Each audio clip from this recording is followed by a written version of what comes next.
অহেতুক কৃপায় আজকের আমরা এই বাঁকা গ্রামের আমাদের পলাশ প্রভুর মাতৃদেবীর বাৎসরিক শ্রাদ্ধ উপলক্ষে আজকের এই মহতী ভাগবতী অনুষ্ঠান। তা যেহেতু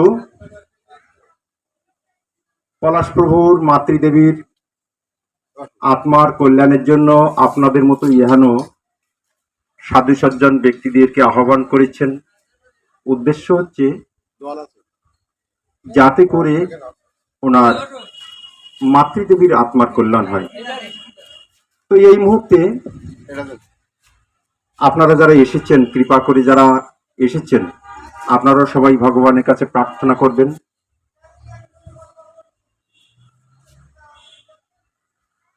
আপনারা সবাই ভগবানের কাছে প্রার্থনা করবেন ভগবান যেন কৃপা করে আমাদের পলাশ প্রভুর মনাভীষ্ট যেন পূর্ণ করেন এবং তার মাতৃদেবীকে যেন ভগবান কৃপা করে তার চরণ পাদ পদ্মে যেন স্থান দান করেন। নিতাই গৌর প্রেমানন্দে হরিবল হরিবল। হরে কৃষ্ণ। তো যেহেতু শ্রীমদ ভগবদ গীতায় পরমেশ্বর ভগবান শ্রীকৃষ্ণ বলছেন যে জাতস্যই ধ্রুব মৃত্যু ধ্রুবম জন্ম মৃত্যুশ্চ তস্মাৎ পরিয়ার্য অর্থে নতম সচিতুম অহর্ষি। কি বলছেন? যার জন্ম হয়েছে তার মৃত্যু অবশ্যম্ভাবী এবং যার মৃত্যু হয়েছে তার জন্ম অবশ্যম্ভাবী। অতএব কর্তব্য সম্পাদন করার সময় তোমার শোক করা উচিত নয়।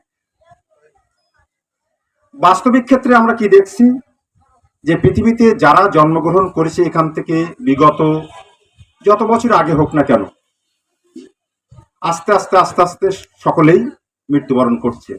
আমরা আজকে যারা এখানে যারা বসে আছি, আমরা যারা এখন বর্তমান যারা আজকের এইখানে বসে আছি, আমরাও হয়তো বা কালকের বা পরশু বা এখান থেকে 2 বছর 5 বছর 10 বছর এইভাবে আমাদেরও একদিন ঠিক মৃত্যুবরণ করতে হবে। এই জন্য বললেন যে এই সময় তোমার শোক করা উচিত নয়। এই জগতে যার জন্ম হয়েছে তার মৃত্যু অবশ্যম্ভাবী। এক সময় একজন মায়ের একটা সন্তান অকালে মৃত্যুবরণ করলেন। মৃত্যুবরণ করার পরে উনি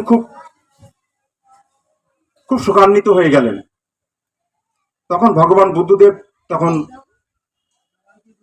আবির্ভূত ছিলেন, প্রকট ছিলেন। তো উনি চিন্তা করলেন, তাই তো সবার কাছে শুনেছেন যিনি যে ভগবান বুদ্ধদেব তিনি অসাধ্য সাধন করতে পারেন।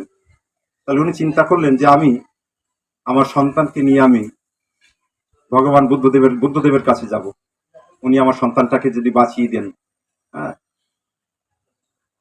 তো যেহেতু ওনার সন্তানটা মারা গিয়েছেন, তো উনি সন্তানটাকে নিয়ে বুদ্ধদেবের কাছে গিয়েছেন, যে প্রণাম করে সবকিছু বলেছেন। ভগবান বুদ্ধদেব বলছেন কি? তা বলছে, প্রভু হে ভগবান, আমি আর অন্য কোনো কিছু চাই না। আমার একটা মাত্র সন্তান তিনি মৃত্যুবরণ করেছে, আমি শুধু আমার সন্তানটাকে আমি পুনরায় বার জীবিত চাই। তবে বুদ্ধদেব বলছেন, ঠিক আছে মা, তো তার আগে তোমাকে একটা কর্তব্য আছে, সেই কর্তব্যটা তুমি যদি করতে পারো, সেইটা যদি করো, তাহলে তোমার মনোবাসনা পূর্ণ হতে পারে। কি বলছেন? যে শর্তটি হচ্ছে, প্রথমে হচ্ছে তুমি এক মুঠা সরিষা নিয়ে এসো। কি বললেন? এক মুষ্টি সরিষা। কিন্তু সরিষাটা আনতে হবে কোথার থেকে? সেইখান থেকে আনতে হবে যে বাড়িতে কখনো কেউ মৃত্যুবরণ করেনি। শর্তটা কি? সরিষাটা সেখান থেকেই আনতে হবে যে বাড়িতে কেউ কোনোদিন কোনো মৃত্যুবরণ করেনি। সেইখান থেকে এক মুষ্টি সরিষা তুমি নিয়ে এসে তোমার সন্তানকে আমি বাঁচিয়ে দিব। তখন ওই মা বুঝতে পারলেন যে এটা কখনো সম্ভব নয়। এটি কখনো সম্ভব নয় যে জগতে এমন কোনো ব্যক্তি আছে নাকি? স্বয়ং ভগবান এসেছেন, তিনিও চলে গিয়েছেন। ভগবান শ্রী রামচন্দ্র এসেছেন, ভগবান 10 অবতারে যে সমস্ত অবতার এসেছেন সবাই চলে গিয়েছেন, ভগবান শ্রী কৃষ্ণচন্দ্র এসেছেন চলে গিয়েছেন, ভগবান শ্রী গৌরহরি এসেছেন তিনিও চলে গিয়েছেন। কিন্তু এখন কর্তব্যটি কি, এটাই হচ্ছে আমাদের মূল বিষয়। এখন আমাদের প্রত্যেকের সামনে কিন্তু আমাদের এই বিষয়টা সামনে। তো শ্রীমদ্ ভাগবতমে পরীক্ষিত মহারাজ সুখদেব গোস্বামীকে ভাগবত কথা বলার প্রারম্ভে উনি একটা দৃষ্টান্ত দিলেন। যেহেতু সুখদেব গোস্বামীর এই পরীক্ষিত মহারাজের পরমায়ু কতদিন ছিল আমরা সবাই জানি, মাত্র 7 দিন। তো উনি 7 দিন পরমায়ু আছে বিধায় উনি খুব উৎকণ্ঠিত হয়ে গিয়েছেন যে এই 7 দিনের মধ্যে আমি কি করব, কি করলে আমার পরম গতি হবে, আমি ভগবানের কাছে যেতে পারবো, আমার আত্মার কল্যাণ হবে। উনি খুব উৎকণ্ঠিত হয়ে গিয়েছেন। তখন এইটাকে ওনাকে মনোনিবেশ করানোর জন্য, ওনাকে শান্ত হওয়ার জন্য সুখদেব গোস্বামী প্রথমে একটা দৃষ্টান্ত দিলেন, খট্টাঙ্গ মহারাজের একটা কাহিনী বললেন। কি বললেন? যে দেখুন হে মহারাজ, পরীক্ষিতকে বললেন, খট্টাঙ্গ মহারাজ এই পৃথিবীর একজন বিশাল একজন পরাক্রমশালী একজন রাজা ছিলেন, বিশাল পরাক্রমশালী রাজা, মানে তার সঙ্গে কেউ পেরে উঠতেন না। তো কি হয়েছে, এক সময় স্বর্গে দেবতাদের সঙ্গে আর অসুরদের সঙ্গে যুদ্ধ বেঁধে গিয়েছে। দেবতাদের সঙ্গে আর অসুরদের সঙ্গে যখন যুদ্ধ বেঁধে গিয়েছে, কিন্তু দেবরাজ ইন্দ্র সহ সবাই পরাজিত হয়ে গিয়েছে, অসুরদের সঙ্গে পারছে না। তখন দেবতারা সবাই মিলে চিন্তা করলেন কি করা যায়। তখন সবাই মিলে চিন্তা করে সিদ্ধান্তে আসলেন যে একমাত্র যদি পারে তিনি হচ্ছেন খট্টাঙ্গ মহারাজ। পৃথিবীতে খট্টাঙ্গ মহারাজ বিশাল পরাক্রমশালী রাজা, তো উনি যদি আমাদের হয়ে যদি যুদ্ধ করেন তাহলে আমরা হয়তোবা জয়ী হতে পারি। তখন সবাই মিলে পরামর্শ করে খট্টাঙ্গ মহারাজকে স্বর্গে নিয়ে আসলেন যুদ্ধ করার জন্য, যেহেতু বলেছেন। আর যেহেতু খট্টাঙ্গ মহারাজ তো একজন ধার্মিক রাজা, উনি চলে গেলেন। যে কি করলেন, অসুরদের সঙ্গে ভীষণ যুদ্ধ করলেন, অসুরদের সঙ্গে এমন মানে পরাক্রমের সহিত যুদ্ধ করলেন, সেই যুদ্ধে অসুরেরা সবাই কি হলো, পরাজিত হয়ে গেল। অসুরেরা পরাজিত হয়ে গেল। যখন পরাজিত হয়ে গিয়েছে, এবার খট্টাঙ্গ মহারাজ দেবতারা সবাই জয়ী হয়ে গিয়েছে। জয়ী হয়ে যাওয়ার পরে তখন ইন্দ্র আদি দেবগণ সহ মিলিত হয়ে ইন্দ্ররাজ বলছেন, হে মহারাজ, আপনি তো আমাদেরকে ঋতুরাজ্য ফিরিয়ে দিয়েছেন, তো আপনি আমাদের কাছে বর চান, আমরা আপনাকে আমি বর দিতে চাই। খট্টাঙ্গ মহারাজকে বললেন যে বর দিতে চাই। তো খট্টাঙ্গ মহারাজ চিন্তা করলেন যে কি বর চাইবো, দেবতাদের কাছে চাইলে তো সমস্ত সবকিছু দিতে পারবে না নাকি? হ্যাঁ, দেবতাদের কাছে যে বর চাওয়া হবে সে বর কিন্তু দেবতারা কিন্তু দিতে পারেন। কিন্তু যেহেতু উনি একজন জ্ঞানী এবং ধার্মিক রাজা, তাই উনি বললেন যে আমি অন্য আর কোনো কিছু চাই না, আমি শুধুমাত্র এটি জানতে চাই যে আমার আর পরমায়ু কত সময় আছে, আমি আর কতদিন বাঁচবো। আমরা দেখুন ভাগবতমটা কিন্তু পুরা ভাগবতমটা কিন্তু আমাদের শিক্ষণীয় বিষয়, সব আমাদের জন্য, কিন্তু সব আমাদের জন্য। এখানে চাইতে হলে যে কেমন ধরনের কিছু চাইতে হয় সেটিও কিন্তু আমাদেরকে শিক্ষা দিয়েছেন। আমরা এখন বাস্তবিক আমরা যদি এরকম যদি আমাদের কোনো সুযোগ আসতো তাহলে আমরা কি চাইতাম? এইরকম যদি বাস্তবিক যদি আমাদের কারোর এরকম সুযোগ আসতো যে তুমি যা চাইবে এখন তোমাকে তাই দেওয়া হবে, তখন আমরা কি চাইতাম? কত কিছু চাইতাম আমরা। হ্যাঁ, মোর এই অভিলাষ আমেরিকায় দিও বাস, নয়নে হেরিব সাদা ডলার রাশি রাশি, নাকি? কি তাহলে কি আমার ইচ্ছা হচ্ছে আমি আমেরিকায় বাস করব আর ডলার দেখবো রাশি রাশি, আমার এই ইচ্ছা হতো, তাই না নাকি? কিন্তু ভাগবত আমাদের শিক্ষা দিলে চাইতে হলেও তাকে চাওয়ার যোগ্যতা বা চাওয়ার জ্ঞান থাকার দরকার আছে, যে কেমন জিনিস চাইলে আমার পারমার্থিক কল্যাণ হবে। তো এটি আমাদের শিক্ষা দিলেন যে খট্টাঙ্গ মহারাজ চাইলেন কি, যে আমার আর আয়ু কতটুকু সময় আছে। তখন দেবতারা গণনা করে দেখছেন যে মাত্র আর সময় আছে মাত্র 2 মুহূর্ত কাল। 2 মুহূর্ত কাল মিনস হচ্ছে 1 মুহূর্ত মানে 24 মিনিট 1 মুহূর্ত, 2 মিনিট মানে এক দণ্ড, 24 মিনিটে 1 দণ্ড, আর 2 দণ্ডে 1 মুহূর্ত। তাহলে কত হচ্ছে? 48 মিনিট প্লাস 48 96 মিনিট। তাহলে কত সময় আছে? 1 ঘন্টা, মানে যুদ্ধ শেষ হয়ে গিয়েছে, খট্টাঙ্গ মহারাজের আয়ু রয়েছে আর 1.5 ঘন্টা। 1.5 ঘন্টা সামথিং, অল্প একটু। সাথে সাথে চিন্তা করলেন কি? সাথে সাথে চিন্তা করলেন আমাকে আর 1 মুহূর্ত কাল সময় ক্ষেপণ করা যাবে না। দেবতাদের বললেন যে আমার এই মুহূর্তে আমাকে পৃথিবীতে ফিরিয়ে দিয়ে আসুন, মর্তধামে ফিরিয়ে দিয়ে আসুন। মনের গতিতে যেতে পারে। যেহেতু মর্তধামে ফিরিয়ে দিয়ে আসুন, দেখুন এখানে কি আমরা এইটুকু শুধু পড়লাম, ভাগবত আমরা শুধু এইটুকু পড়লাম, কিন্তু এর তত্ত্ব কিন্তু উপলব্ধি করলাম না। এর তত্ত্ব উপলব্ধি করলাম না। তত্ত্বটি কি? যেহেতু খট্টাঙ্গ মহারাজ এখন আছেন কোথায়? স্বর্গলোকে। স্বর্গলোকে আছে। পৃথিবী থেকে কত দূরে? বহুত দূরে। তাহলে এই দেবলোকের থেকে ভগবত ধামে যাওয়া যাবে না। দেবলোকের থেকে ভগবত ধামে যাওয়া যাবে না। প্রমাণ হলো। তাহলে খট্টাঙ্গ মহারাজ তো তিনি কি করতেন? ওখান থেকেই বলছেন না, আমার আর কোনো কিছু দরকার নেই, আমি এখন সবকিছু পরিত্যাগ করে আমি এখন ভগবানের চরণে আত্মনিবেদন করব। ঠিক না নাকি? তাহলে প্রতিটা বিষয়, প্রতিটা কথায় কিন্তু তত্ত্ব আছে, বুঝতে হবে। খট্টাঙ্গ মহারাজ ওখান থেকে সাথে সাথে বললেন আমাকে মর্তধামে নিয়ে দিয়ে আসুন। তার কারণ দেবলোকে গেলে কিন্তু আর সেখান থেকে আর ওই ভগবত ধামে যাওয়া যাবে না। এই জন্য ভগবান গীতাতে কি বলেছেন যে আব্রহ্ম ভুবন লোকা পুনরাবর্তী নহর্জুন মামুহেতু তু কোনতে পুনর্জন্ম নবিদ্য। তাহলে এই কথাটা কি ভুল হয়ে যাবে না?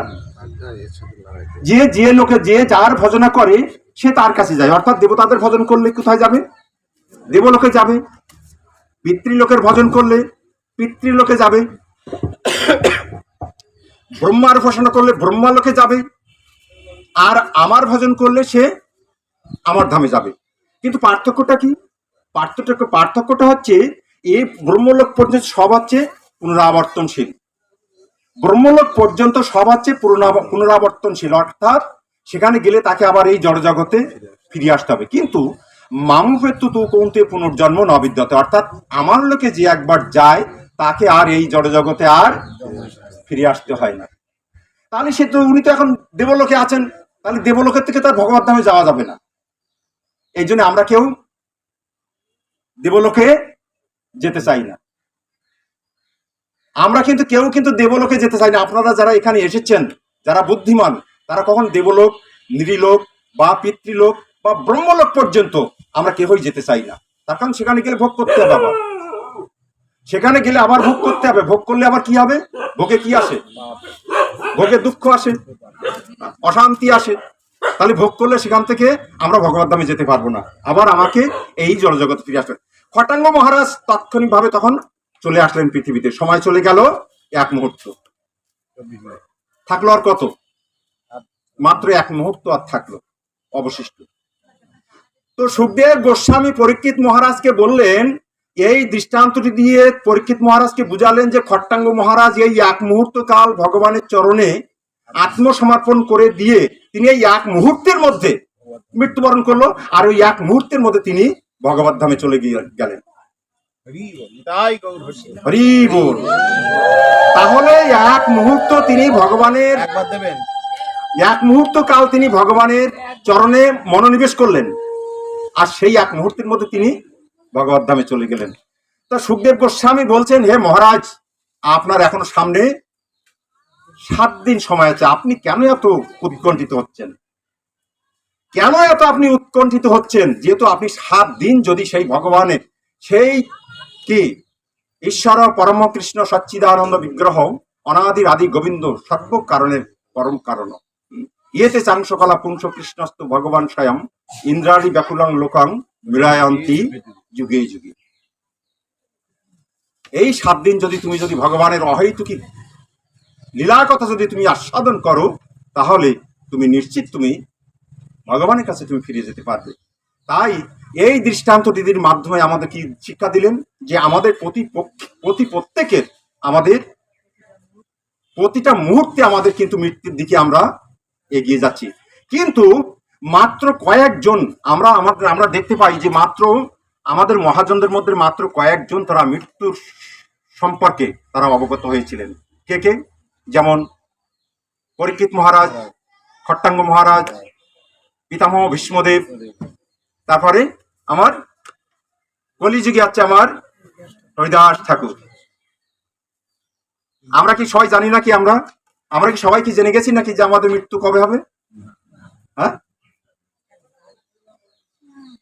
তাহলে তারা বুঝতে পেরেছিলেন যে আমার সামনে আর এতটুকু আমি বাঁচবো, এর মধ্যে তো আমার মৃত্যু নাই। পরীক্ষিত মহারাজ তো বুঝতে পেরেছিলেন 7 দিনের মধ্যে আমার মৃত্যু হবে না।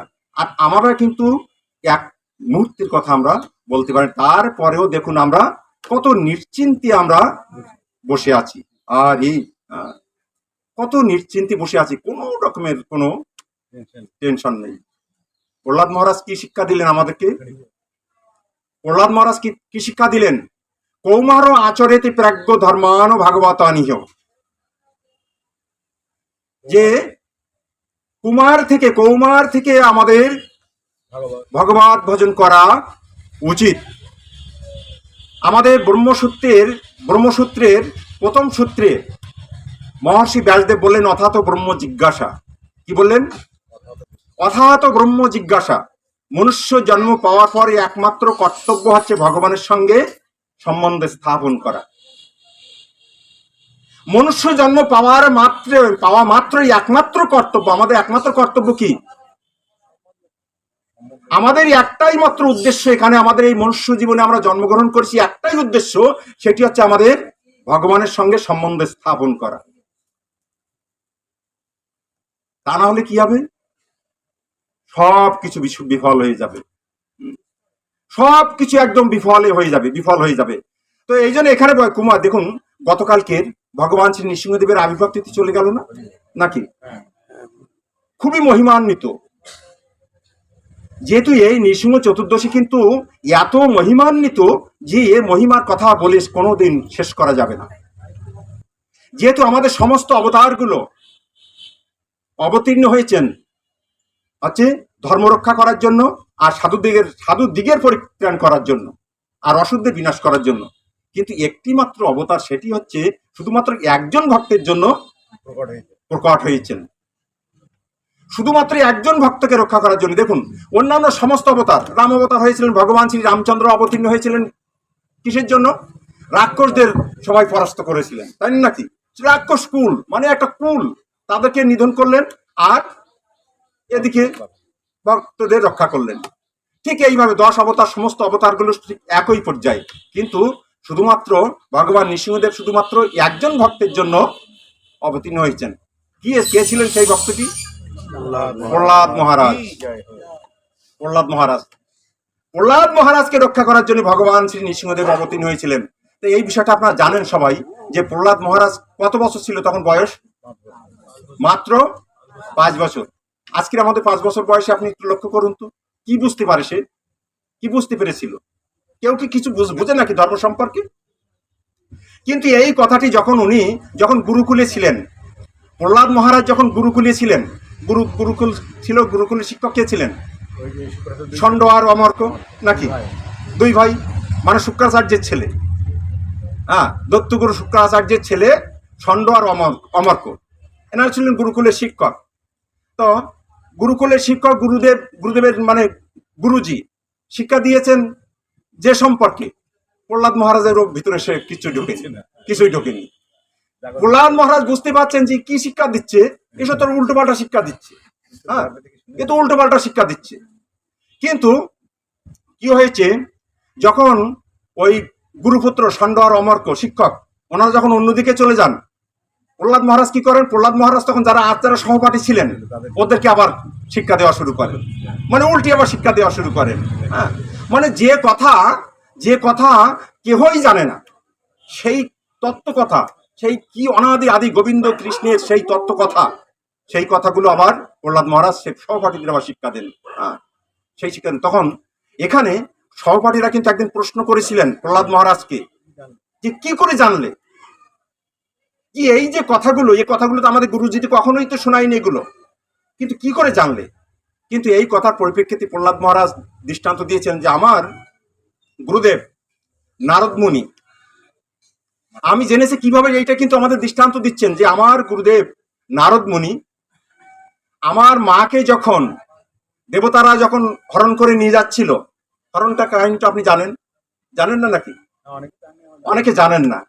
যখন দৈত্যগুরু যখন হিরণ্যকশিপু যখন তপস্যা করছিলেন, দেখুন আগেকার যুগে দৈত্যরাও কিন্তু তপস্যা করত, আর এখন আমরাও তপস্যা করি না, তাহলে কি আমরা কি কোনো অংশে কি কম আছি নাকি? এখন কোন ক্লাসের থেকে, মানে কোন কাদের থেকে, মানে শ্রেণী কোন দিকে? আমাদের দৈত্যর দিকে না আছে আমরা দেবতাদের দিকে নাকি? আগেকার যুগে দৈত্যরাও তপস্যা করতো, যেমন হিরণ্যকশিপু হিরণ্যাক্ষ, তারপরে ওদিকে শম্ভু নিশুম্ভ, রাবণ, কুম্ভকর্ণ, এরা তো সবাই তো অসুর ছিলেন, সবাই রাক্ষস ছিলেন, সবাই দৈত্য ছিলেন, কিন্তু তারাও সবাই কিন্তু বিশাল ধরনের তপস্যা করেছেন। তপস্যা করে তাও তপবলে বলিয়ান হয়েছেন, তপস্যা করেছেন। কিন্তু আজকের কি দুর্ভাগ্য আমাদের, যে আমরা বলছি আমরা সবাই মানুষ, হ্যাঁ, কিন্তু আমরা কোনো জপ তপ ধ্যান কোনো কিচ্ছুই আমাদের নাই, কিচ্ছুই নাই।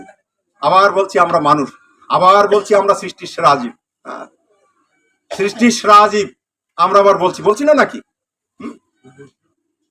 কিন্তু বলতেই হয় যে আমরা বলছি সৃষ্টির সেরা জীব, কিন্তু আজকে সব থেকে বড় কঠিন হচ্ছে মানুষ চেনা। একটা পশুকে সহজে চেনা যায়, একটা কুকুরকে দেখলেই আমরা চিনতে পারি যে এটা কুকুর, ওর থেকে আমার সাবধান থাকতে হবে। একটা হিংস্র পশু, বাঘ ভাল্লুক যাই বলি না কেন, আমরা দেখলেই সেটা তাকে চিনতে পারি নাকি? সহজে চিনতে পারি না নাকি, যে তার থেকে আমার ক্ষতি হতে পারে। কিন্তু একটা মানুষকে দেখলে কিন্তু আমরা চিনতে পারছি না। কেন চিনতে পারছি না? মানুষ আকার হইলে কি হয়, করহ ভূতের কাম। মহাজন বলি দি কেন যে চিনতে পারছি না। মনুষ্য আকার হইলে কি হয়, করহ ভূতের কাম, নহিলে বদনে কেন না বলহ শ্রীকৃষ্ণ গোবিন্দ নাম। হরে কৃষ্ণ। সংখ্যা তুমি এত লেটে কেন?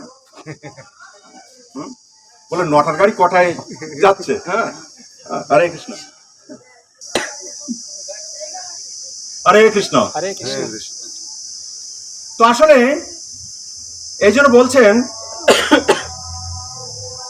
যে এই মানুষ হইলে কি হবে, যে আমরা সত্যিকার অর্থে কিন্তু আমরা মানুষের যে কর্ম, সেই কর্মটি কিন্তু এখন আমরা বর্তমান খুবই কম সংখ্যক লোকই আছে আমরা আচরণ করছি, কম সংখ্যক লোক আচরণ করছি।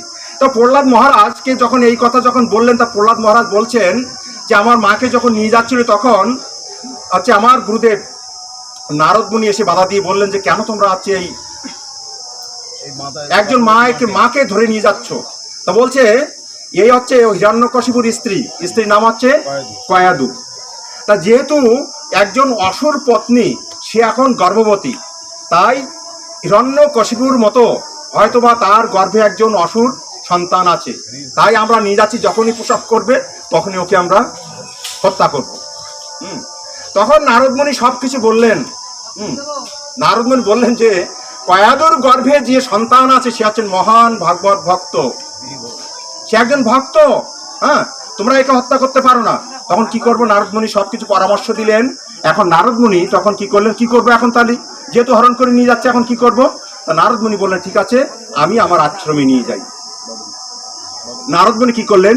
নারদমণি হচ্ছে কয়াদুকে, প্রহ্লাদ মহারাজের স্ত্রী, প্রহ্লাদ মহারাজের মাতা কয়াদুকে নিয়ে নারদমণির আশ্রমে নিয়ে গেলেন। নারদমণির আশ্রমে নিয়ে গিয়ে কি করলেন, ওখানে নারদমণি তাকে ভাগবত কথা শ্রবণ করাতেন। ভাগবতের প্রতিটা পৃষ্ঠা, প্রতিটা শব্দ, প্রতিটা বিষয় কিন্তু আমাদের শিক্ষণীয় বিষয়। যেহেতু প্রহ্লাদ আছে, নারদমণি কি, নারদমণি একজন যুবক ছিলেন। নারদমণি কি যুবক ছিলেন তখন, একদম পুরা যুবক। আর প্রহ্লাদ মহারাজের মা ছিলেন একজন যুবতী। তারপরেও দেখুন এখানে কিন্তু তিনি একাকী, কিন্তু এখানে আর ঠিক সঙ্গে আর কেউ ছিল, কুটিরে কি আর কেউ ছিল? কেউ ছিল না।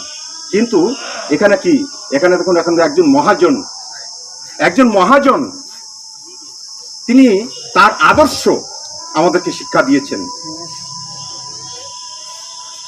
তো প্রহ্লাদ মহারাজ বলছেন ওই সময় আমি গর্ভে ছিলাম, এবং গর্ভে থাকাকালীন আমার গুরুদেব নারদ মুনি সব সময় আমার মাকে ভাগবত কথা আর সাধন করাতেন, আর আমি সেই কথাগুলো আমি শ্রবণ করেছি। না, প্রহ্লাদ মহারাজ বয়স কত ছিল? মাত্র 5 বছর। তাহলে এই কথাগুলো তো তার জানার কথা নয়, কিন্তু তিনি জানলেন কেমন ভাবে? ওই 5 বছর তিনি গর্ভে থেকে তিনি ওই ভাগবত কথাগুলো তিনি শ্রবণ করছেন। তাহলে এর থেকে আমরা কি শিক্ষা পাইলাম? যে আমাদের যখন মায়েদের গর্ভে যখন সন্তান আসে, ঠিক যখন পঞ্চামৃত যখন খাওয়ানো হয়ে যায়, সেখান থেকে আমাদের মায়েদের কর্তব্য সম্পর্কে এখানে কিন্তু আমাদের শিক্ষা দিলেন। আজকে আমাদের সন্তানরা এমন হচ্ছে কেন? এমন হচ্ছে কেন? অ্যাজ ইট ইজ, একদম পুরা। আচ্ছা, এই বয়সে আপনারা এখানে যারা আছেন, আপনারা কি এই সম্পর্কে কোনো কিছু ধারণা ছিল? তাহলে ওই সময় আমার মায়েরা আমাদের এই বিষয়টা আমাদেরকে দেখেনি, যে কারণে আমাদের ওই আইডিয়াটা ছিল না। কিন্তু এখন কি হয়েছে? গর্ভের থেকে পড়ছে, সাথে সাথে কি তো আশ্চর্য বিষয়, একদম প্র্যাকটিক্যাল। দেখুন, একদম পুরা একেবারে প্র্যাকটিক্যাল। কে কোথার থেকে আসছে? তাহলে একজন মা যখন তার গর্ভে যখন সন্তান থাকবে, তখন সে কিভাবে থাকলে একজন সুসন্তান হবে, তার জন্য ভাগবতম আমাদেরকে অনেক আগে শিক্ষা দিয়েছেন, অনেক আগে আমাদের এই শিক্ষাটা দিয়ে দিয়েছেন, যে সে সময় তাকে ভাগবত কথা শ্রবণ করতে হবে, সাধুসঙ্গ করতে হবে, হরিনাম নিজে জপ করতে হবে, তাহলে আমাদের সুসন্তান আসবে, সুসন্তান অবশ্যই আসবে। তাই প্রহ্লাদ মহারাজ তার সহপাঠীদেরকে এই শিক্ষা দিলেন যে আমি গর্ভে থাকতে আমার মা এইভাবে ভাগবত কথা আস্বাদন করেছেন, আমি সেখান থেকে আমি শ্রবণ করেছি। তার পরবর্তীতে যখন প্রহ্লাদ মহারাজকে যখন বিভিন্নভাবে দণ্ডিত করলেন, তো যখন দৈত্যরাজ হিরণ্যকশিপু যখন প্রহ্লাদ মহারাজের যখন ইহানো আচরণ দেখলেন, তার শত্রু বিষ্ণু, তার কি ছিল? শত্রুতা কার সঙ্গে করছে? দেখুন, ভগবানের সঙ্গে শত্রুতা করছেন। হ্যাঁ, তখন দেখুন অসুরদের কাছ থেকেও কিন্তু আমাদের শিক্ষণীয় বিষয় আছে। এখানে কিন্তু হচ্ছে হিরণ্যকশিপু কিন্তু দণ্ডনীতি, এখানে আমাদের ভাগবতমে কিন্তু একটা দণ্ডনীতি আছে। এটাও কিন্তু অসুরদের কাছ থেকে আমাদেরকে হলেও এটা আমরা শিক্ষা পেয়েছি। দণ্ডনীতি প্রয়োগ করেছেন। দণ্ডনীতিটা কি? দেখুন, যদি কোনো রাজার সঙ্গে প্রজারা যদি যখন ক্ষিপ্ত হয়ে যায়, রাজার যদি প্রজারা যদি দ্রোহ করে, রাজদ্রোহ হয়ে যায়, তখন রাজার কর্তব্য কি? এখানে কিন্তু ভাগবত শিক্ষা দিয়েছেন। কি বলছেন? প্রথমে রাজার কর্তব্য হচ্ছে যে তাদেরকে ডেকে আনা, যারা যারা দ্রোহ করছে, যারা বিপক্ষে চলে গিয়ে তাদেরকে ডেকে এনে সুন্দরভাবে তাদেরকে বুঝানো, বিষয়টা কেন, কি বিষয়টা নিয়ে তোমাদের সমস্যা, এই বিষয়টা আমরা এইভাবে সমাধান করি, কি হতে পারে। তাহলে কি হবে? 1 নম্বরে হচ্ছে তাদেরকে নিয়ে এক জায়গায় বসে সমাধান করা। যদি এখানে এই বিষয়টা, যদি প্রথম বিষয়টা 1 নম্বরটা যদি ফেল করে, যদি কাজ না হয়, তখন দ্বিতীয় নীতি 2 নম্বর কি? 2 নম্বর হচ্ছে তাদেরকে নিয়ে বড় আসনে বসিয়ে দিয়ে এবং মোটা অঙ্কের বেতন দিয়ে তাদেরকে বশীভূত করা। ভাগবত শিক্ষা কিন্তু মোটা অঙ্ক দিয়ে তাদেরকে বড় পদে বসিয়ে দেওয়া। যদি এটাও যদি ফেল করে, যে এটা যদি মেনে না নেয়, তৃতীয় নীতি কি? তৃতীয় নীতি হচ্ছে যে শত্রুদের মধ্যে বিভেদ সৃষ্টি করে দেওয়া। ওদের নিজেদের মধ্যে যদি গন্ডগোল বাঁধিয়ে দেওয়া যায়, তাহলে ওরা নিজেরা গন্ডগোল করে ওরা ছত্রভঙ্গ হয়ে গেলে ওদের বল থাকবে না। তাহলে এটা হচ্ছে তৃতীয় নীতি। আর চতুর্থ নীতি হচ্ছে, যদি প্রথম 3 নীতিতে যদি কাজ না হয়, চতুর্থ নীতি হচ্ছে শাস্তি দেওয়া, অর্থাৎ দণ্ড দেওয়া। তাহলে ঠিক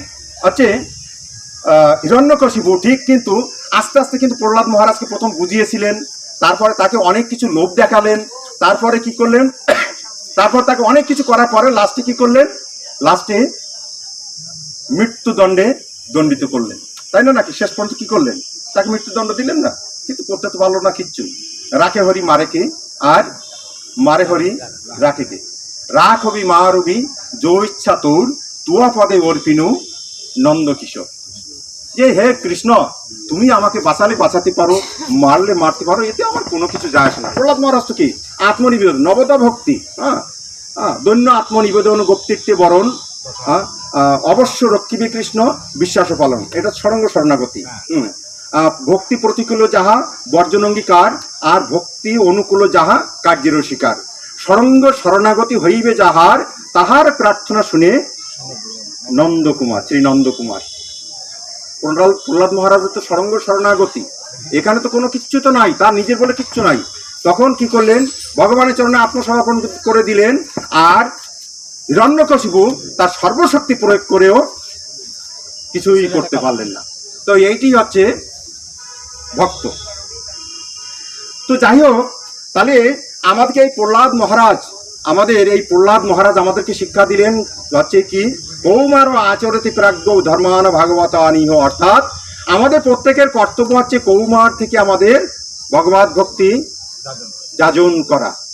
এখন কৌমার তো আমাদের চলে গিয়েছে, আমাদের যৌবনও প্রায় অনেকে চলে গিয়েছে, এখন কি প্রায় বার্ধক্যে,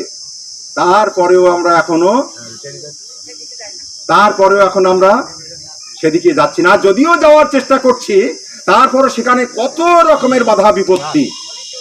যদিও একটু যাওয়ার অনেকে চেষ্টা করছে, কিন্তু বিভিন্ন ভাবে তাকে কি করা হচ্ছে, বিভিন্ন মত পথ, বিভিন্ন রকমের বিষয় দিয়ে মানুষকে বিভ্রান্ত করা হচ্ছে।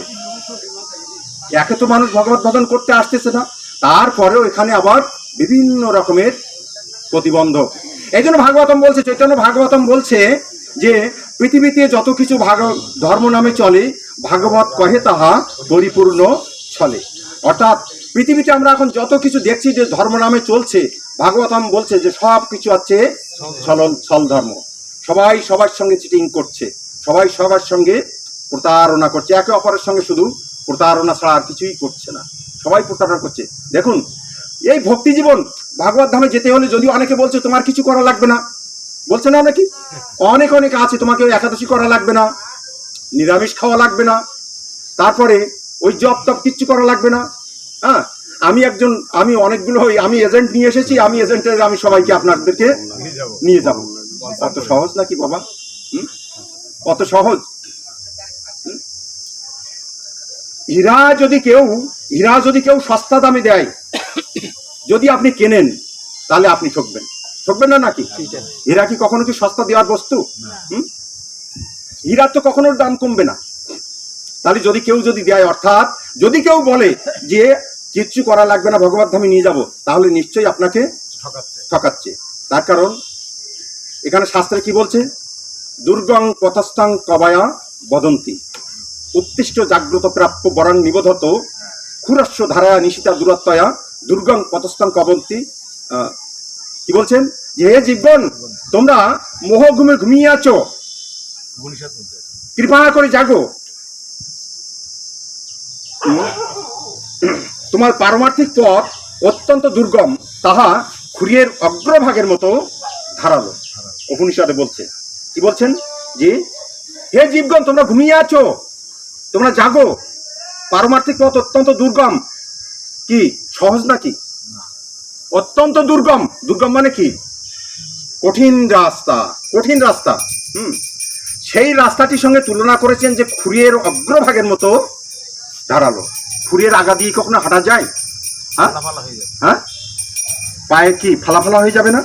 তো বলছি পারমার্থিক পথ ঠিক এইরকম দুর্গম।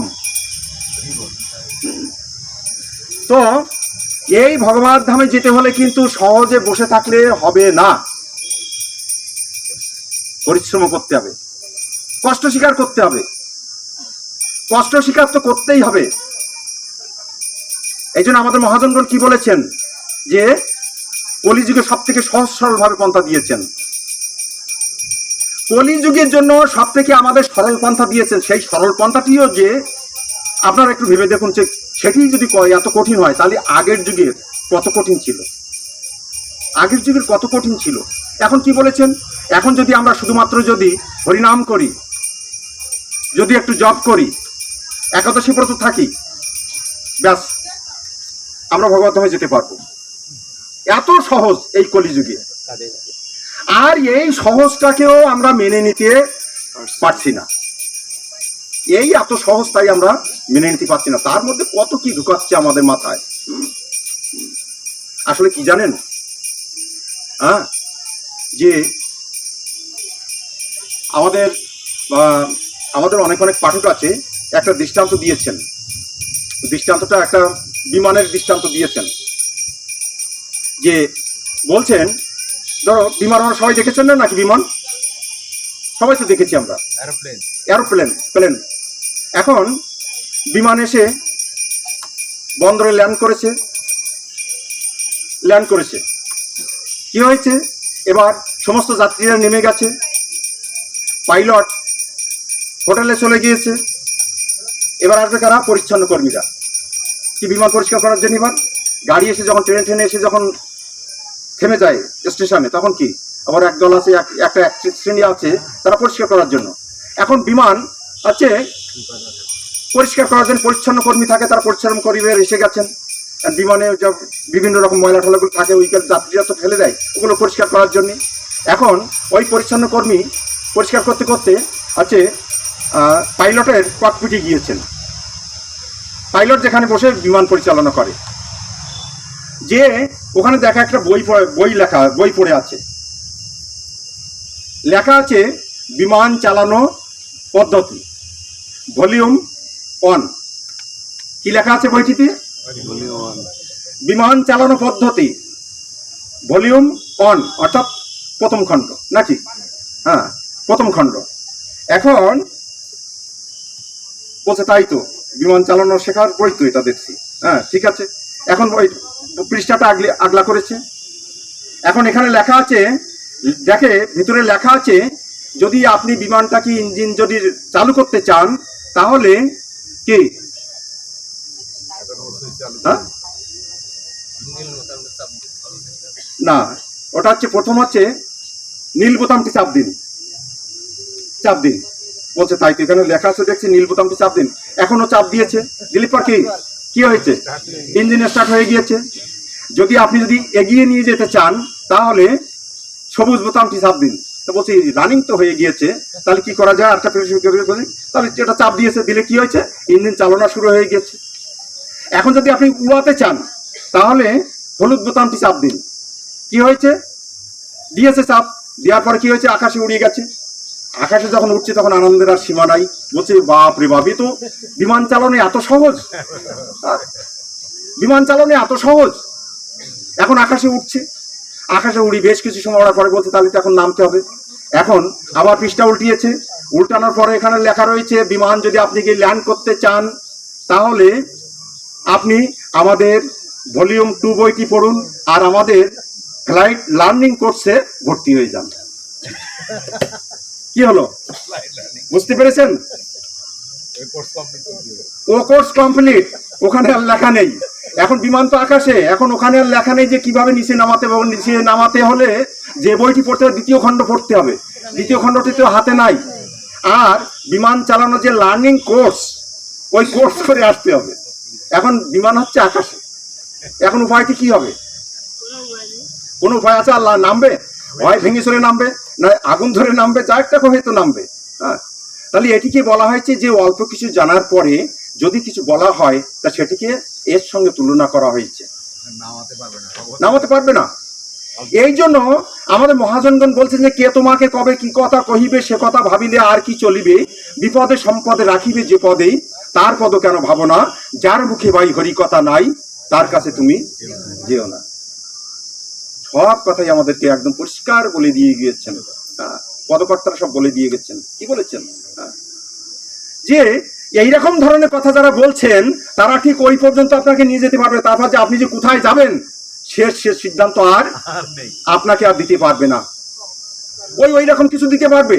তো সেখানে আমাদের কি, আমাদের বিমানটাকে একদম ভগবানের কাছে নিয়ে যেতে হলে আমাদের কি, কার কাছে যেতে হবে? লার্নিং কোর্স কোথায় আমাদের? হ্যাঁ, প্রথম কোর্স কি, সেটি হচ্ছে শ্রীমদ্ ভগবত গীতা। ভীষ্মদেবের কাছে যখন গিয়েছিলেন, যখন যুদ্ধের শেষে যখন যুধিষ্ঠির মহারাজ, পঞ্চপাণ্ডব সবাই মিলে, তখন ভীষ্মদেব তো হচ্ছে সরস্বর্যায়, তখন সবাই কৃষ্ণ সহ সবাই গিয়েছেন ভীষ্মদেবের কাছে পিতামহ ভীষ্মদেবকে দেখার জন্য। তখন যেহেতু উনি কি তখন সরস্বর্যায় সাহিত্য আছেন, আমরা তো শুনে শুনে মুখস্থ হয়ে গেছে। একবার ভেবে দেখেছেন পায়ে যদি একটা কাঁটা ফোটে তা আপনি কি অবস্থা হয় আপনার? সামান্য একটা কাঁটা পড়লে যতক্ষণ ওই কাঁটাটাকে আপনি না বার করতে পারবেন তত সময় আপনাকে যন্ত্রণা ভোগ করতে হবে। আর ভীষ্মদেবের শরীরে, টোটাল শরীরে এক ধার থেকে বানগুলো বিঁধেছে আর এক ধার দিয়ে বের হয়ে গিয়েছে, এবং একটা দুইটা বান নয়, শত শত বান শরীরের এ ধাপে ঢুকেছে, ও ধাপ দিয়ে বেরিয়ে গেছে, ওই অবস্থায় পড়ে আছে। চিন্তা করতে পারেন আপনি? হ্যাঁ? শুধু আমরা বলি আরে বিষ্ণুদেব সরসজ্জায় ছিলেন ও অতদিন অতদিন। ভাবি না তো। হ্যাঁ, ভাবি কি আমরা এগুলো? এগুলো ভাবি? এইভাবে পড়েছিলেন ভীষ্মের মতো একজন মহাজন। তারপরে দেখুন, কর্মের ফল কিন্তু কাউকে ছাড়বে না। কর্মের ফল কিন্তু সবাইকে কিন্তু ভোগ করতে হবে, প্রত্যেকের ভোগ করতে হবে। সেটি আমাদের দেখিয়ে দিয়েছেন ভীষ্মের মতন একজন মহাজন। আমাদের দ্বাদশ মহাজনের মধ্যে কিন্তু একজন, কিন্তু দ্বাদশ মহাজনের একজন। তো এ কাহিনীটা আপনারা অনেকে জানেন না নাকি? হ্যাঁ, অনেকে জানেন না, অনেকে জানেন। যাই হোক, ভীষ্মদেবের এই অবস্থাতে হওয়ার কারণ ছিল, সংক্ষিপ্ত বলছি, একটা সাপ, অন্য আর কোনো কিছু না। পথ দিয়ে যাচ্ছেন উনি, আগের জীবনে একজন মুনি ছিলেন। পথ দিয়ে যাচ্ছেন, যেতে যেতে হঠাৎ করে সামনে একটা সাপ পড়েছে। হাতে একটা লাঠি ছিল, কিন্তু মারেনি। হাতে একটা লাঠি ছিল, সাপটাকে সরিয়ে দিয়েছেন। কিন্তু সরিয়ে দেওয়ার পরে কি হয়েছে, ওই সাপটা যে পড়েছে একটা কাঁটার ঝোপের উপরে। কাঁটার ঝোপের উপরে পড়ে যেয়ে কাঁটায় বিদ্ধ হয়ে গেছে, কাঁটা বিদ্ধ হয়ে গেছে। ওইভাবে ওখানে পড়েছিল। কিন্তু ভীষ্মদেব কিন্তু এইটা কিন্তু আর উনি কিন্তু জানতে পারেনি যে সাপটা যে কি হলো। উনি তো মারেনি তো। কিন্তু দেখুন, প্রারব্ধ অপ্রারব্ধ কর্মের ফল যে আমাদের কিভাবে আসবে, এই যে হচ্ছে অপরাধ, এই যে পাপ হলো, এই পাপের ফল কিন্তু ওই ভীষ্মদেবের যে হচ্ছে শত শত তীরবিদ্ধ অবস্থায় কুরুক্ষেত্রে ওই ময়দানে পড়ে থাকতে হলো, ওই সর্প যে ওই কাঁটার উপরে পড়েছিল, ওই পাপের ফল, অর্থাৎ ওই কর্মের ফল। কর্মের ফল সাংঘাতিক, আর এই হিসাব খুব কঠিন। আমাদের এই যে আমরা এখন যে বর্তমান সময়ে, যে বর্তমান এই জীবনে যে আমরা যে কর্মগুলো করছি, এই কর্মের ফল আমরা এই জীবনে ভোগ করতে পারি, সামনের জীবনে ভোগ করতে পারি, আবার সামনের জীবনে না ভোগ করে তারপর এখানে কত জন্মের পরেও যে আমাদেরকে ভোগ করতেই হবে। গান্ধারী তার 50 জন্মের পরে যেয়ে তাকে ভোগ করতে হলো। গান্ধারীর 50 জন্ম গত হয়ে গিয়েছিল।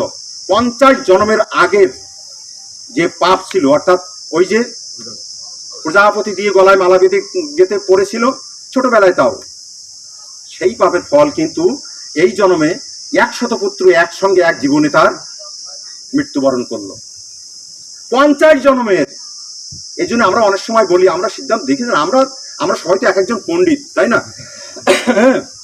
জানি না কিছু, কিন্তু পণ্ডিত সবাই পণ্ডিত।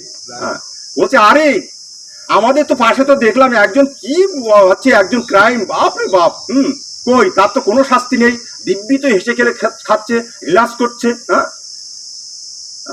আমাদের সিদ্ধান্ত এইরকম যে কই, তার তো কোনো কিছু হচ্ছে না, দিব্যি সে তো দেখলাম হচ্ছে সে এইভাবে হচ্ছে মানে রিল্যাক্স করতে করতে সে মৃত্যুবরণ করলো, কই কোনো পাপ তার হলো, শাস্তি ভোগ হলো না। বাবা, এই দায়িত্ব তোমার আমার নয়, এই দায়িত্ব আমাদের নয়। ও যে কখন কোন জন্মে যে কোথায় যে ভোগ করতে হবে তার কোনো ঠিক নাই। এদিকে আছে ওদিকে নাই, ওদিকে আছে এদিকে নাই, এই রকম হিসাবটা। এদিকে আছে ওদিকে আছে, ওদিকেও নাই এদিকেও নাই।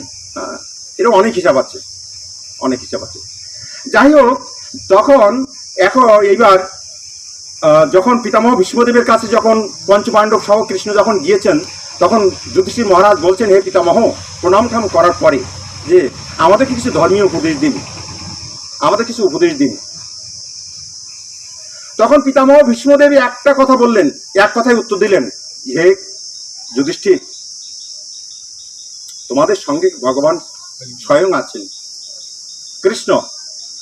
আর কৃষ্ণ যে কথাগুলো বলেছেন, কৃষ্ণ যে কথাগুলো বলছেন, ওই কথাগুলি হচ্ছে ধর্ম।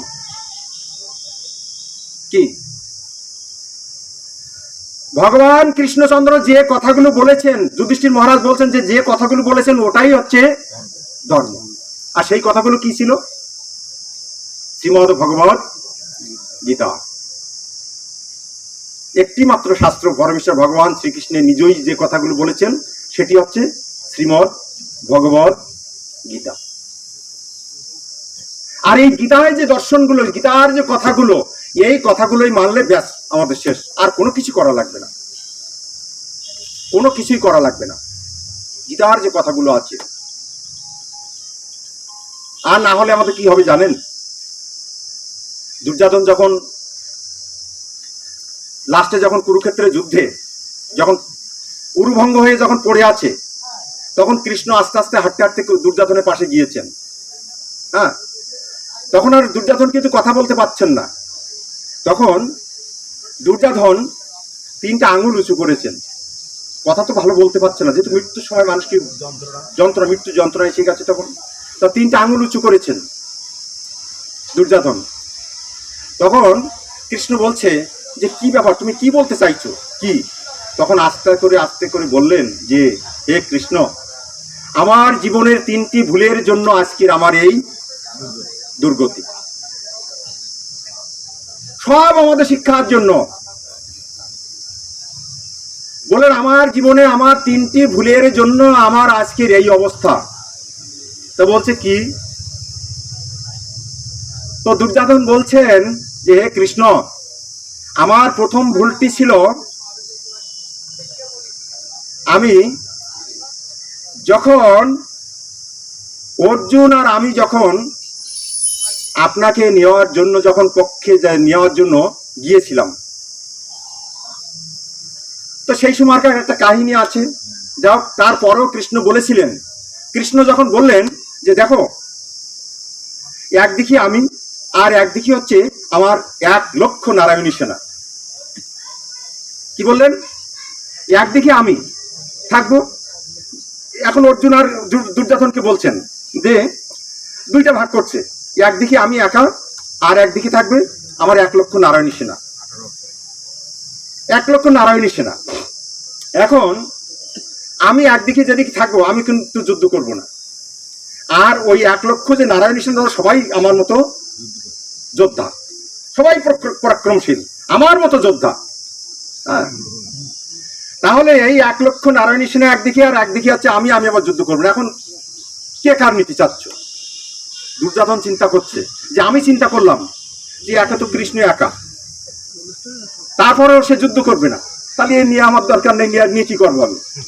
তাহলে আমার 1,00,000 নারায়ণী সেনা যেন বিশাল সব বলশালী, তাহলে আমি 1,00,000 নারায়ণী সেনা নেওয়াই আমার বুদ্ধিমান হবে, বুদ্ধিমানের কাজ হবে। তাই সেদিনকে আমি আপনাকে বাদ দিয়ে আমি এই সেনাদেরকে আমি নিয়েছিলাম। এটাই হচ্ছে আমার প্রথম ভুল। দেখেছেন, আমরা মনে করি আরে কৃষ্ণ কি, আমাদের রক্ষা করবে কারা? আমাদের রক্ষা করবে, অমুক রক্ষা করবে, তমুক রক্ষা করবে, ইত্যাদি ইত্যাদি, কত কিছু আমাদের নারী রক্ষা করবে, তাই না? নাকি আমরা ভগবান যে আমাদেরকে রক্ষা করবে, এটা কিন্তু আমাদের এই দৃঢ় বিশ্বাস কিন্তু আমাদের নাই। তাহলে আমরা কি দুর্যোধনের দলে না আমরা অর্জুনের দলে? দুর্যোধনের দলে আছি আমরা। আর অর্জুন কি সিদ্ধান্ত নিয়েছিলেন যে হে কৃষ্ণ, তুমি যদি আমার সঙ্গে থাকো আমার আর কারোর আর দরকার নাই। হ্যাঁ, তাহলে এইটা হচ্ছে বিচার, এইটা হচ্ছে বিচার। কি হলো? এইটাই ছিল আমার প্রথম ভুল। দ্বিতীয় ভুল ছিল আমার মা অনেকবার বলেছে এই যুদ্ধ করার দরকার নেই। তারপর গান্ধারী তিনি কিন্তু সতী নারী, তিনি কিন্তু জানতেন কিন্তু অনেক কিছু। গান্ধারী জানতেন যে এই যুদ্ধের পরিণতি কি হবে, এবং যেদিনকে প্রণাম করতে গিয়েছিলেন সেদিনকেও বলেছিলেন যে যথা ধর্ম তথা জয়। সেদিনকেও কিন্তু মা কিন্তু বলেনি যে পুত্র তুমি জয়ী হয়ে এসো, কারণ জ্ঞানী মা তো। গান্ধারী কি করবে? গান্ধারী কিন্তু জ্ঞানী মা, হ্যাঁ, কিন্তু সরাসরি কিন্তু আশীর্বাদ দিতে পারেনি। সেখানে বলেছিলেন যথা ধর্ম তথা জয়। আর আমার মা এক সময় বলেছিলেন, হে দুর্যোধন, আমি অক্ষয় তৃতীয়া ব্রত করেছি, তুমি আমার সামনে এসো, আমি যদিনকে অক্ষয় তৃতীয়া ব্রত করে বা চক্ষু করলে উন্মিলন, তোকে করলে দর্শন, সর্বাঙ্গ লোহা তোর সর্বাঙ্গ দেহ তোর লোহার মতো শক্ত হয়ে যাবে। গান্ধারী অক্ষয় তৃতীয়া ব্রতের দিনকে ব্রত করে তার পরের দিন কিন্তু একদিন কিন্তু চোখ খুলিয়েছিলেন, একদিনের জন্য। তো ওই সময় দুর্যোধন বললেন যে মা আমি কিভাবে যাব? তা বলছে তোমার যুধিষ্ঠির দাদা যেভাবে বলে সেইভাবে তুমি আসবে। তার কারণ মা জানতেন যে যুধিষ্ঠির মহারাজ যথার্থ উপদেশ দিবে। তার কারণ তিনি কখনো বলবে না যে যদিও শত্রু, কিন্তু তাতে কিন্তু তার কিন্তু সে কিন্তু কোনো কুণ্ঠিত হবে না। যথার্থ উপদেশ কিন্তু দিনে এটা মা কিন্তু জানতেন। তোমার যুধিষ্ঠির দাদা যেভাবে বললো তুমি সেইভাবে আসবে। যখন যুধিষ্ঠির দাদা যখন শুনলেন যে আমার মা তো এইভাবে দর্শন করতে চাইছে, আমি কিভাবে যাব, বলছে মা যখন দর্শন করতে চেয়েছে আর তোমার যখন সর্বাঙ্গ দেহ তোমার হচ্ছে লোহার মতো শক্ত হয়ে যাবে, তাহলে তুমি তোমার মায়ের কাছে তাহলে উলঙ্গ হয়ে যাও। মায়ের কাছে সন্তানের উলঙ্গতার কোনো ব্যাপারই না, কোনো ব্যাপার নাকি। মার ছেলে যেখানে বাৎসল্য ভাব। তখন বলছে ঠিক আছে, যুধিষ্ঠির মহারাজ বলে দিলেন। আর এই অবস্থায় যদি আবার ওদিকে যদি যান তাহলে কি হবে, দুর্যোধনের তো মৃত্যু হবে না, হবে কি? কৃষ্ণ দেখলেন বিপদ এসে গেছে, তো এটা অত সম্ভব হতে দিলে হবে না। কৃষ্ণ দেখছেন এ তো রোধ করতেই হবে, তার কারণে এইভাবে যদি যায় তাহলে তো কি হবে, তার সে তো লোহায় পরিণত হয়ে যাবে, তো কখনো তো মৃত্যুবরণ করবে না। তখন সামনে যে হাজির হলেন কৃষ্ণ, কৃষ্ণ হাজির হয়ে বলছে কি ব্যাপার, এইভাবে যাচ্ছ কেন বেআই মশাই? হ্যাঁ, কি ব্যাপার? হ্যাঁ, তো বলছে মা আমাকে দেখতে চাইছি। বলছে মা তো দেখতে চাইছি সেটা তো ঠিক আছে, কিন্তু পথে যে সমস্ত মায়েরা পড়বে তোমার সামনে, মায়েরা তো তোমাকে এইভাবে দেখতে চায়নি, তাহলে সেই ক্ষেত্রে কি করবে, এইভাবে যাচ্ছ কেন? হ্যাঁ, তাও তো কথা ঠিক, তাহলে কি করা যাবে, কলার পাতা আপাতত পড়ে যাও। আপাতত একটা এতে কলার পাতা তুমি পড়ে যাও। তখন কি করলেন, তাও তো ঠিক। তখন দুর্যোধন কি করলেন, একটা কলার পাতা দিয়ে পড়ে ওইভাবে চলে গেলেন। কিন্তু দেখেছেন পাপ বাপেরে ছাড়ে না। তার কর্তব্য ছিল কি, মায়ের কাছে যখন গিয়েছে তখন তো তার কলার পাতাটাকে খুলে দেওয়া, কিন্তু মাথার থেকে সেটা হারিয়ে গেছে। ওখানে যে ওইভাবে উনি আছে, মা আমি এসেছি। তখন মা বলছে ঠিক আছে তুমি এসেছো তো? হ্যাঁ, তো বলছে হ্যাঁ আমি এসেছি। তখন যুধিষ্ঠির আছে গান্ধারী মা কি করলেন, গান্ধারী মা তখন চোখের থেকে পর্দাটা সরিয়ে দিলেন, সাথে সাথে একটা তেজ, হ্যাঁ একটা জ্যোতি, একটা তেজ যে কি হলো দুর্যোধনের অঙ্গে যে পড়লো, সমস্ত অঙ্গে পড়লো, কিন্তু যেখানটা কলার পাতা পড়া ছিল সেখানটায় কিন্তু ওই তেজটা পড়লো না।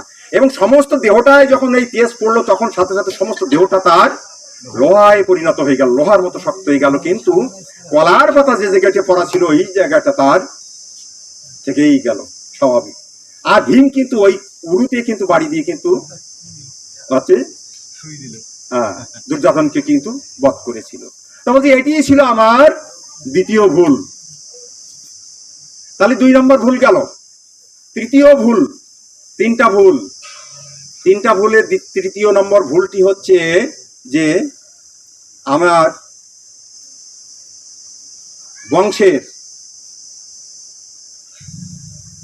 বংশের বধূ কে ছিলেন?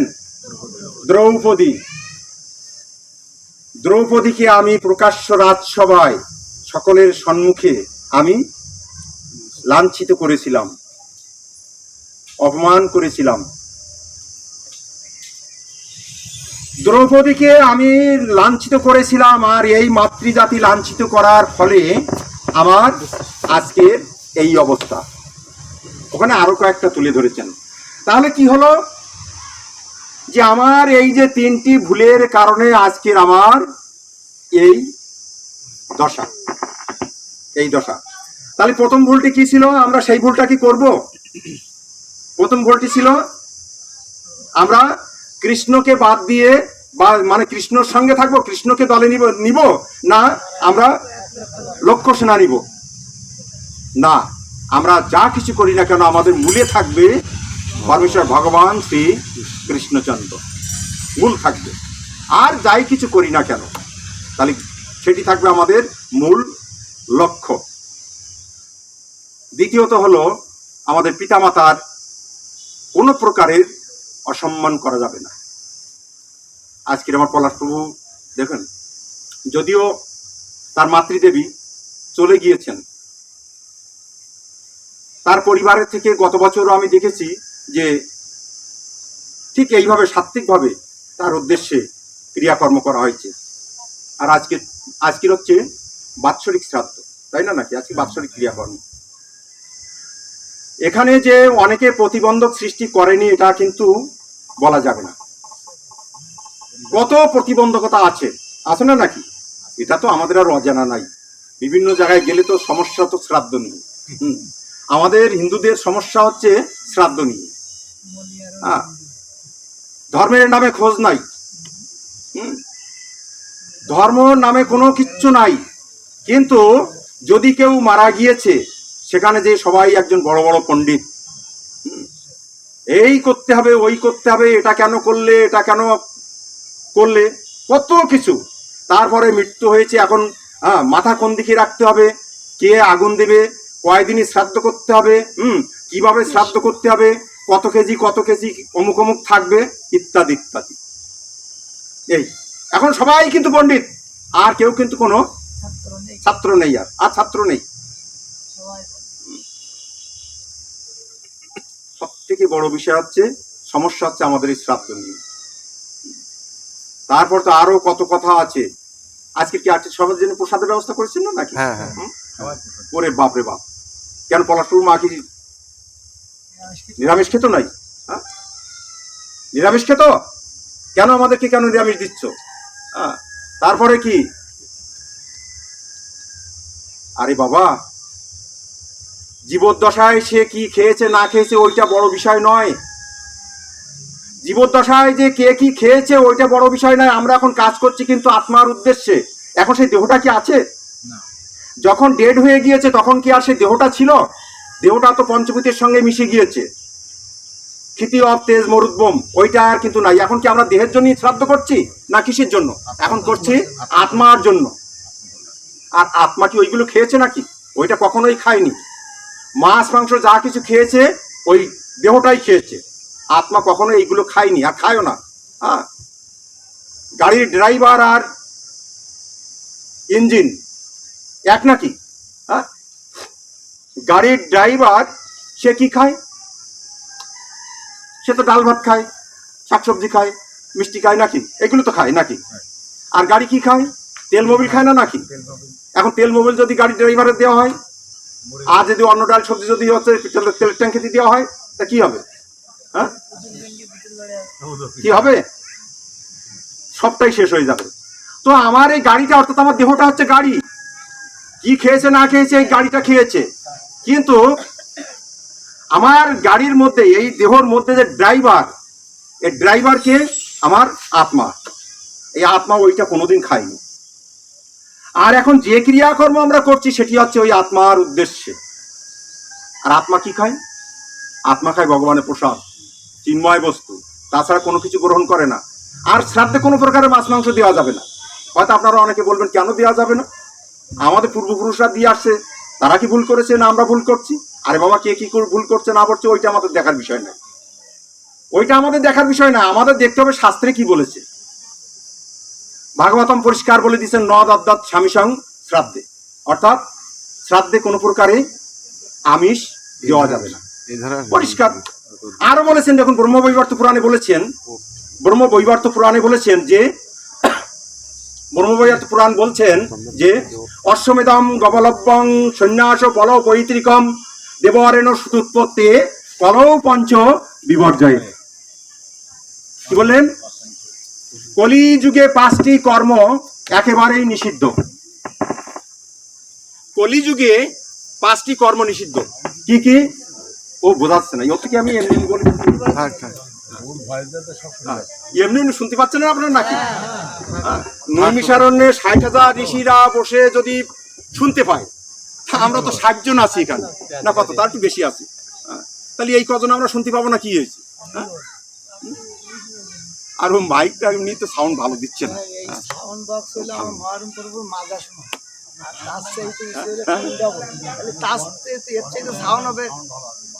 না, ও তো শোনা যাচ্ছে না। যাই হোক, বলছেন যে কলিযুগে 5টি কর্ম নিষিদ্ধ। 5টি কর্ম কি কি? অশ্বমেধ যজ্ঞ, গোমেধ যজ্ঞ, সন্ন্যাস, পিতৃমাত্রে আমিষ, আর দেবর দ্বারা সন্তান উৎপত্তি। এই 5টি কর্ম কলিযুগের জন্য নিষিদ্ধ। এখন অনেক অনেক পণ্ডিতরা বলতে পারেন যে শাস্ত্রে তো দেখেছি, অনেক অনেক শাস্ত্রে আছে আমিষ দিয়ে শ্রাদ্ধের কথা লেখা আছে, লেখা আছে ঠিকই, বাস্তবিক ঠিক আছে। কিন্তু বাবা, আপনি উপরের হাতটা দিলেন, কিন্তু নিচের হাতটা কি আপনি কখনো দেখেছেন? নিচের হাতটা ও আছে ওখানে? হ্যাঁ, ওখানে ব্রহ্মবৈবর্ত পুরাণে বললেন যে কলিযুগে মেনশন তো এইটাই যে কলিযুগে কলৌ পঞ্চ বিপর্যয়, অর্থাৎ কলিযুগের জন্য এই 5টি কর্ম করা যাবে না। অর্থাৎ তার মধ্যে কি হয়েছে, কলিযুগে পিতৃমাতৃ শ্রাদ্ধে মাছ মাংস দেওয়া যাবে না, নিষিদ্ধ। তাহলে এটা কলিযুগে উল্লেখ করলেন, কলৌ পঞ্চ বিপর্যয় কলিযুগের জন্য। তাহলে আমাদের এখানে শাস্ত্রে পরিষ্কার বলে দিলেন। আর দেওয়া যাবে নাটা কেন, এখানে মানে এখানে শাস্ত্রে বিভিন্ন কথা বিভিন্নভাবে বিভিন্ন বিষয় লেখা আছে। বিশেষ করে যদি এই শ্রাদ্ধ বাসরে আপনি যেখানে শ্রাদ্ধ বাসরে যেখানে আমিষ গ্রহণ করবেন, ওইখানে যে ওই ব্যক্তি যার উদ্দেশ্যে শ্রাদ্ধ হচ্ছে ওই ব্যক্তির যত পাপ আছে ওই পাপ আপনাকে নিয়ে যেতে হবে। এইটা তো সবথেকে বড় কথা। ওই পাপ আপনাকে নিয়ে যেতে হবে। একে তো আমার নিজের পাপটাই আমি সংশোধন করতে পারছি না, আর ওর বাপ আমার নিজের পাপটাই আমি সংশোধন করতে পারছি না। আর একজনের পাপ যদি আমার মাথায় এসে পড়ে, আমার ঘাড়ে যদি আরেকটা বোঝা এসে যদি পড়ে, তখন উপায় কি হবে ভেবে দেখেছেন? আর বিশেষ করে যদি শ্রাদ্ধে যদি তার উদ্দেশ্যে যদি প্রসাদ যদি না দেওয়া হয়, তো ওই শ্রাদ্ধ হাজার হাজার করলেও কোনো কাজ হবে না। যদি শ্রাদ্ধে যদি প্রসাদ যদি না দেওয়া হয়, তার উদ্দেশ্যে যদি প্রসাদ যদি না, তা যেখানে আমিষ হচ্ছে সেখানে প্রসাদটা কিভাবে হবে, কি হবে? সেখানে প্রসাদ কি দেওয়া হবে নাকি? মাছ পোড়া দেওয়া কোনো প্রকার সেখানে প্রসাদ হওয়ার কোনো সম্ভাবনা নাই। হবে? হবে না। আসলে এখানে অনেক কথা আছে। তা যাই হোক, আমাদের পলাশ প্রভু এবং তার পরিবারের পক্ষ থেকে এবং তার পিতৃদেব এখনও জীবিত আছে, তারা যে সিদ্ধান্তটি নিয়েছেন, দেখুন অনেকে বাদী হয়েছেন, আর আপনাদের মতো এখানেও মানে সাধু এবং সদ্গুণ সম্পন্ন ব্যক্তিবর্গ আছেন, তাই হয়তো কর্মটি করার সুযোগ পেয়েছে। বিশেষ করে আমাদের এখানে আমার তো এখানে আমি আগে এখান থেকে কত বছর হবে, কত সালে প্রভু? 2008-9 2008-9 আমি প্রতি সপ্তাহে একদিন করে আসতাম। এখন আপনারা আমাকে চিনতে পারছেন না, ওই যে মাতাজিও ছিল। আমি সপ্তাহে একদিন করে আসতাম, প্রতি শুক্রবারে আসতাম এখানে, মানে রাতুল প্রভুর গৃহে। ওনার ওই একটা রুম ছিল ওখানে, গীতা কোর্স, ওইখানে প্রতি সপ্তাহে আমার আসা পড়তো। যাই হোক, আজকের সবাই গীতার আদর্শে কিছুটা আদর্শিত হয়েছেন, এই জন্য হয়তো বা এইটা সহজ হয়েছে, এটা সহজ হয়েছে, নইলে সহজটা হচ্ছে না। অনেক জায়গায় শ্রাদ্ধ নিয়ে অনেক সমস্যা, অনেক জায়গায় মারামারিও হয়। হ্যাঁ, ওই তো আমাদের দক্ষিণ এলাকায় এক জায়গায় গিয়েছিলাম, দক্ষিণ এলাকায়, তা সেখানে আমাদের যে এখন বাংলাদেশের একজন প্রখ্যাত পাঠক চক্রবর্তী মহাশয়, আগেরটুকু কেউ জানেন? হ্যাঁ, না, রায়ন চক্রবর্তী। হ্যাঁ, উনি ওখানে পাঠ দিয়েছেন। 11 দিন শ্রাদ্ধকে নিয়ে কেন্দ্র করে দুই ভাই দুই গ্রুপ হয়ে গেছে। হ্যাঁ, তিনি এসে পাঠ দিয়েছেন, কিন্তু দুর্ভাগ্য আমি সেখানে যেতে পারিনি, আমাদের গোপালপূর্ব ছিলেন। কিন্তু এখন বর্তমান সময়ে আমি দেখছি, এখন গোপীনাথ দাস ব্রহ্মচারীর মতো এখন ভক্ত আমাদের দরকার। চেনেছেন আপনারা? চেনেন? চেনেন? কথা শুনেছেন? আমাদের দরকার এখন গোপীনাথ দাস ব্রহ্মচারী। গত বছর কবিল মুনি আসছিল।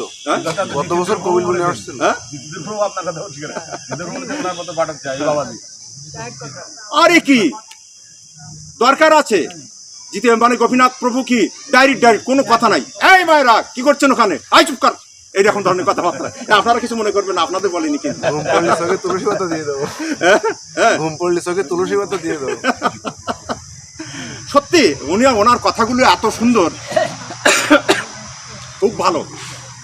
গোপীনাথ দাস ব্রহ্মচারী প্রভু খুব সুন্দর কথা বলছেন, এবং সমাজ সংস্কারের জন্য উনি যেটি দরকার সেটি এখন করছেন ডাইরেক্ট। আর ওনার খুব বুকবল, খুবই। আর আসলে কি জানেন প্রভু, এই যে বর্তমানে এই সমস্ত পণ্ডিতদের সঙ্গে আমাদের সাধুরা তর্ক করে না কেন, এটাও একটা বিষয় আছে। সাধুরা আসলে এই সময় নেই সাধুদের এই করার। হ্যাঁ, যে ওই সমস্ত ব্যক্তিদের শাস্ত্র যুক্তি দিয়ে হোক আর যেভাবে হোক, যে ওই যে কথাগুলো বলছে ওগুলো কথা তো আমাদের ওগুলো সব আগের থেকে, ওগুলো তো সব মানে কি সবগুলো জেনে বসে আছে আমাদের সাধুরা, কিন্তু তারপরে ওনাদের সঙ্গে তর্ক করে না। শুধুমাত্র দেখছি এইসব ফালতু এইসব ব্যক্তিদের সঙ্গে তর্ক করে বৃথা সময় নষ্ট ছাড়া আর কিছুই হবে না। হবে কি, ওই যে আমাদের একজন প্রখ্যাত পাঠক একটা দৃষ্টান্ত দিয়েছেন, গাধা আর টিস্যু পেপার আছে না, একটা গাধা আর বাঘ দুজন তর্ক করেছে, তর্ক লেগেছে, গাধা আর বাঘ। গাধা বলছে অমুক জায়গায় গিয়েছিলাম, ওখানে সুন্দর সুন্দর হলুদ ঘাস, ওখানে প্রচুর হলুদ ঘাস, ঘাসের রংটা হলুদ। বাঘ বলছে তাই কি কখনো হয় নাকি? ঘাস আবার কোনোদিন হলুদ হয় নাকি? হ্যাঁ, বলছে না, আমি বলছি ঘাসের রং হলুদ। বাঘ বলছে না, ঘাসের রং কখনো হলুদ হয় না, ঘাসের রং তো সবুজ হয়। এখন দুইজনে তো বিশাল গন্ডগোল বেঁধে গেছে, হ্যাঁ, তর্কযুদ্ধ বেঁধে গেছে। তা বলছে এখন কি করা যাবে? তাহলে আমাদের যিনি রাজা, আমাদের মহারাজ, হ্যাঁ, কে? সিংহ মহারাজের কাছে, আমার রাজামশাইয়ের কাছে যাবো, দেখি রাজামশাই কি সিদ্ধান্ত দেয়। এখন গন্ডগোল গাধা আর বাঘ গন্ডগোল করে সিংহের কাছে গিয়েছে। সিংহের কাছে যেয়ে বলছে, গাধা বলছে আমি বলেছি ঘাসের রং হলুদ, আর বাঘ বলছে রাজামশাই ঘাসের রং কখনো হলুদ হয়? ঘাসের রং তো হয় সবুজ। হ্যাঁ, তা বলছে, গাধা বলছে আমরা দুজনেই, আমাদের মধ্যে যে জিতবে তাকে শাস্তি দিবেন আপনি। হ্যাঁ, তখন সিংহ বলছে, বাঘকে বলছে যে তোমাকে এই শাস্তি দিলাম, 1 বছর তোমার মৌন থাকতে হবে, তোমার কথা বলা যাবে না। গাধা তো এই কথা শুনে তো লাফাতে বলছে আমি তো জিতে গেছি নাকি? গাধা জিতে গেছে না নাকি? হ্যাঁ, শাস্তি পেয়েছে কে? বাঘ। যেহেতু 1 বছর তাকে মৌন থাকতে হবে, কোনো কথা বলা যাবে না। এইবার যখন চলে গেল, গাধা যখন নাচতে নাচতে যখন চলে গেল, তখন বাঘ বলছে রাজামশাই আমি তো সত্য কথা বলেছি, ঘাসের রং তো সবুজ হয়। আর ও বলছে, গাধা বলছে ঘাসের রং হয় হলুদ, তাহলে আপনি ওকে জিতিয়ে দিলেন, আমাকে হারিয়ে দিলেন কেন? তা বলছে ঘাসের রং হলুদ সবুজ ওইটা নিয়ে আমি বিচার করিনি, তুমি কেন গাধার সঙ্গে যুক্তি আছে? তর্ক করতে গেলে এই পাপে তোমাকে 1 বছর বন্ধ থাকতে হবে। ঘাসের রং হলুদ বা সবুজ এই নিয়ে আমি কোনো বিচার করিনি, তুমি গাধার সঙ্গে কেন তর্ক করতে গেলে তাই তোমাকে এই শাস্তি দেওয়া হলো। হ্যাঁ, তাহলে কি? হ্যাঁ, ওইটার জন্য না, আসলে বিষয়টা হয়েছে সাধুদের। আমার জীব গোস্বামী যখন, দিগ্বিজয়ী পণ্ডিত যখন রূপ গোস্বামীকে যখন হারিয়ে দিয়ে যখন মানে জয় ডঙ্কা বাজাতে বাজাতে যাচ্ছেন তখন, হ্যাঁ, তখন জীব গোস্বামীর সামনে পথে দেখা, জীব গোস্বামীর সঙ্গে সামনে দেখা। তখন জীব গোস্বামী বলছে কি ব্যাপার? তা বলছে রূপ গোস্বামী পথকে হারিয়ে দিয়ে এসেছি, আমি এখন টোটাল, হ্যাঁ, ভারতবর্ষের আমি এখন দিগ্বিজয়ী পণ্ডিত, আমি পণ্ডিত এখন। তো বলছে কি ব্যাপার? আমার গুরুদেব জীব গোস্বামীর কিন্তু আছে কাকা, তারপরে কিন্তু আবার গুরুদেব। হ্যাঁ, বলছে আমার গুরুদেব এইরকম সহজে যাচ্ছে, এইরকম ভাবে জয়পত্র লিখে দেবে, এটা তো সম্ভব হতে পারে না। কিন্তু ওখানে অল্প কয়েকটা কথায় হচ্ছে ওই দিগ্বিজয় পণ্ডিতকে হারিয়ে দিলেন, অল্প কয়েকটা কথায়। সে কথাগুলো আবার বলতে গেলে আবার সময় লেগে যাবে না আমার। অল্প কয়েকটা কথায় দিগ্বিজয় পণ্ডিতকে হারিয়ে দিলেন, দিয়ে যখন এবার দিগ্বিজয় পণ্ডিত যখন হেরে গেলেন, তখন এবার কে জিতে গেল? জীব গোস্বামী। এইবার জীব গোস্বামী চতুর্দিকে এবার জয় জয়কার উঠে গেছে। হ্যাঁ, জীব গোস্বামী বিশাল পণ্ডিত, এই বড় পণ্ডিতকে হারিয়ে দিয়েছেন। হ্যাঁ, এই জয় জয়কার হয়ে গেছে চতুর্দিকে।